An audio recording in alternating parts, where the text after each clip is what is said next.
পাঠ্যপুস্তক সংশোধন ও পরিমার্জনের সব কমিটি বাতিল করেছে সরকার। শনিবার মাধ্যমিক ও উচ্চশিক্ষা বিভাগ থেকে এই সংক্রান্ত অফিস আদেশ জারি করা হয়। গত 15 সেপ্টেম্বর শিক্ষা মন্ত্রণালয় জাতীয় শিক্ষাক্রম ও পাঠ্যপুস্তক বোর্ডের সব পাঠ্যপুস্তক সংশোধন ও পরিমার্জনের জন্য 10 সদস্যের সমন্বয় কমিটি গঠন করে। শিক্ষা মন্ত্রণালয়ের অতিরিক্ত সচিব ডক্টর খ ম কবিরুল ইসলামকে আহ্বায়ক এবং মাধ্যমিক ও উচ্চশিক্ষা বিভাগের সিনিয়র সহকারী সচিব মোহাম্মদ ইয়ানুর রহমানকে সদস্য সচিব করা হয়।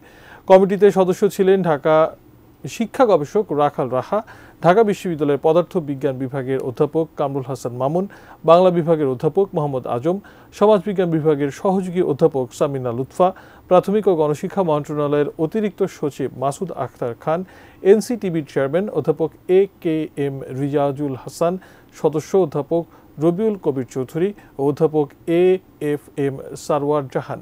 কমিটি ঘোষণার পর কয়েকজন সদস্যকে নিয়ে বিতর্ক সৃষ্টি হয়। কোনো রাজনৈতিক দল কমিটির বিরোধিতাও করে। অবশেষে কমিটিকেই বাতিল করল সরকার।